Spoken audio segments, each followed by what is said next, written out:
अररिया के पलासी धर्मगंज मैदान में भाजपा के राष्ट्रीय अध्यक्ष जेपी नड्डा ने भाजपा प्रत्याशी प्रदीप कुमार सिंह के पक्ष में जनसभा को संबोधित किया।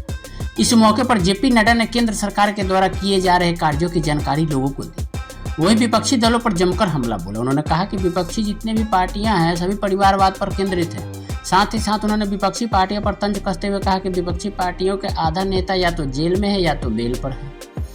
उन्होंने राजद का मतलब राष्ट्रीय जनता दल नहीं बल्कि रिश्वतखोर जंगल राज और दलदल बताया है। आइए आपको सुनाते हैं कि अररिया के जनसभा में जेपी नड्डा ने कैसे विपक्ष पर हमला बोला है।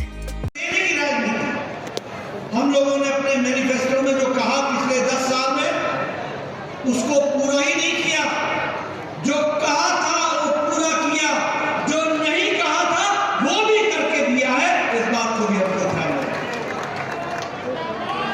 इसलिए मित्रों, मैं ये कहना चाहता हूं कि आज राजनीति जब बदली है तो वो बदल करके साधारण मानवी के लिए बदली है। मैं यहां ये भी कहना चाहता हूं आज देश कितना बदल गया। आप राजभूषण चौधरी को चुनाव जिता करके भेजेंगे, लेकिन आप भेजेंगे ये आप सही काम इसलिए करेंगे क्योंकि मोदी जी के नेतृत्व में आपको समझ में आना चाहिए कि 11 साल पहले भारत की अर्थव्यवस्था 11वें नंबर पर खड़ी थी।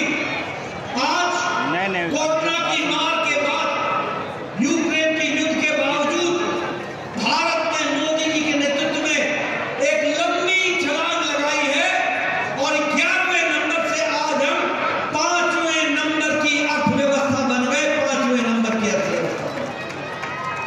और आप राजभूषण चौधरी को चुनाव जिता के भेजना, मोदी जी को अब तीसरी बार प्रधानमंत्री हम सब लोग बनाएंगे और भारत 2 साल के अंदर तीसरी अर्थव्यवस्था बन जाएगा, दुनिया की तीसरी अर्थव्यवस्था। और इसीलिए आज बदलता भारत किस तरीके से है। ऑटोमोबाइल इंडस्ट्री में हम 7वें नंबर पर थे, हम आज तीसरे नंबर पर आकर के खड़े हो। इस्पात के मैन्युफैक्चरिंग में, स्टील के मैन्युफैक्चरिंग में हम 7वें नंबर पर खड़े थे, 4थे नंबर पर खड़े थे, आज हम 2रे नंबर पर खड़े हैं। दवाई बनाने में भारत आज 2रे नंबर पर खड़ा है।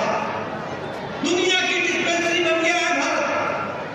सबसे सस्ती दवा और सबसे असरदार दवा भारत बना रहा है और भारत देश को ही नहीं दुनिया को दवाई दे रहा है। दुनिया की डिस्पेंसरी बन गया है ये Bharat. Toy industry, petrochemicals, chemicals, सब में भारत ने अपना स्थान बनाया है। और आप लोगों के हाथ में जो मोबाइल है ना, 10 साल पहले इस मोबाइल पर लिखा होता था made in China, made in Taiwan, made in Korea, made in Japan.